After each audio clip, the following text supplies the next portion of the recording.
Right, just before we get Patrick's here with us. He's a Savile Row tailor, of course, you know, from the Great British Sewing Bee. You were just saying that your girlfriend loves to save a worm. Saving a worm. It takes us hours to walk anywhere. Worms get placed to the side of paths and pavements. So, look, I mean, there's a good synergy between you and your girlfriend and the worms. We're going to come on to cleaning, Patrick, in just a moment. Yep. Zoe has been in touch, because we're getting a lot of grief, men, this morning, because apparently women do an hour's more cleaning. Oh, now you're joining forces yes, here absolutely, on the cast. because suddenly I'm not the only bloke. I see. I'm very thankful my husband does the washing, sweeping, hoovering and ironing. Sometimes Stu says whenever I hoover or clean, when my wife returns, she doesn't notice or isn't done to her standard. So why bother? I know that feeling, Stu. Becky says, my husband is amazing. Whoever is home first starts the chores on the weekend when I'm at work. It's always him that does the chores. We're getting a bad press. Are you a man who likes chores? I am a very tidy man, like I understand you are. Yes. Yeah, you look very I am the folder, I'm the hooverer. I'm much better at stacking the dishwasher. We now have the cutlery in separate sections in the dish. Specifically, we're learning. There's some meticulous quality about that, Patrick, that I'm drawn to. Yeah. You should talk to my Patrick about that as well. He's very into that, likes everything in its place, just so. Yeah.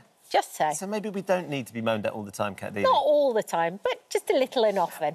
Patrick, it's lovely to have you here with us. Pleasure to be here. Thank you for coming in and joining my side of the argument. Yes. And defending the male population.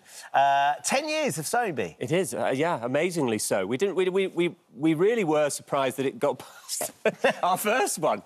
Well, you know, Claudia, I remember Claudia saying, no one's going to watch this. And, you know, and 10 years later, here we are.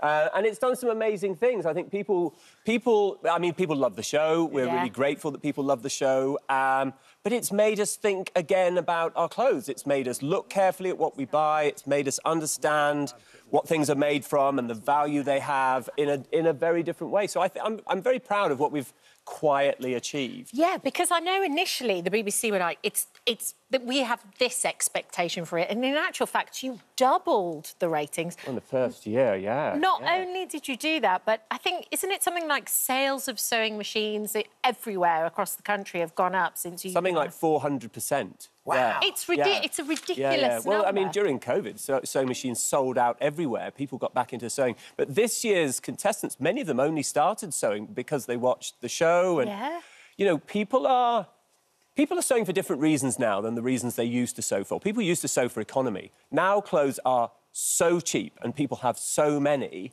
that we don't know what to do with them. But people are starting to think differently. People are starting to think about remaking things out of old things, out of repairing, you know, thinking about repairing their clothes and just thinking more carefully before they buy. So, yeah, we do. I think we've had an interesting and quite profound effect on the way people look at the stuff they wear. Yeah, I think there's definitely been a shift in how people consume things as well. Like, I think there's a lot to be said for having your lovely mug that you drink your coffee out of. It's in the book, right? It's like you love... And it brings you joy. Being connected to things brings us joy. I mean, you're wearing an old top. You know, I know, you know, I've had this suit for 15 years. I've had these shoes for a decade. Getting it, which, I mean, there's testament to that. Well, yeah. That's one of the things that clothes that long. But I work hard to try and keep into them. But you know, when you build connections with things, you know, we can feel connected to things for lots of reasons. They can be personal reasons. We can have inherited something from somebody we love, a family member. Somebody could have made something for us. But it could just be something that's been made by somebody we know. I mean, we make clothes in Blackburn, and there's loads and loads of people who love to see on the label, made in Blackburn, or made in England, or my pants were made in Wales. And people buy these pants and they think, well, it's great. You know, I've never worn a pair of pants made in Wales before, and it's... Being connected makes us value them. Is there something about the Welsh fit specifically? They were very, very good at making pants. It was when the coal mines closed. You know, we've lost lots and lots of jobs in this country because of our changing patterns of consumption. You know, the clothes we wear and all the things around us have got worse and worse. And in that process, we've lost about 5.5 million making jobs in this country. Most of them in places that really, really need them. So, yeah, going back to wearing things that we care about and that are made locally is not just good for the planet and for us, it's good for jobs. Well, even that, I'd never joined the two together. I'd always thought about the environment and things like that and where the clothes go that we don't wear anymore and all those kind of things. But in your book, Less, Stop Buying So Much Rubbish, how having fewer, better things can make us happier. This is out tomorrow. Can you give us a few tips that you have in the book that maybe won't make a massive, vast change, but it's just to change people's perceptions so they think that little bit more. We do. I think that's exactly the point, Kat. We just have to think. Clothes have become so cheap that we no longer have to think before we buy them. Yeah. I did a talk on Saturday at a literary festival, and somebody brought me a T-shirt from a very well-known fast fashion company, and it said on it, it was £2.50, this T-shirt, and I spent more on a cup of coffee at the station in the morning than you would spend on this thing. And on the label of this T-shirt, it said, "Rewear."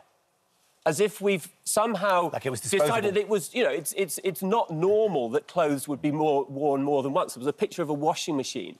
We just have to think again. We used to have very few things, and we used to really enjoy them, and we used to feel connection to them. We used to fix them, and now we've got so many that we only wear a third of the clothes we have in our wardrobe. It's amazing that statistic. Something like, you wear 70% of your clothes, 30% of your clothes 70% of the time, or 80%, whatever it is. Like you've got all that stuff, but you just don't wear it. Give us some tips then, Patrick, for viewers at home. I think first things first, just think twice. Stop and think. Read the label, understand what you're buying, because most of our clothes are made of plastic. We don't even know that. 70% of our clothes are made of plastic. If it says elastane or acrylic or polyester on it, maybe have a second think, because you can't recycle it. You can't do anything with it at the end of its life. They say recycle on these clothes, but what that means is it gets shipped to sub-Saharan Africa and half of it just gets burnt. So think twice, try and choose something, buy one good thing instead of 5 cheap things.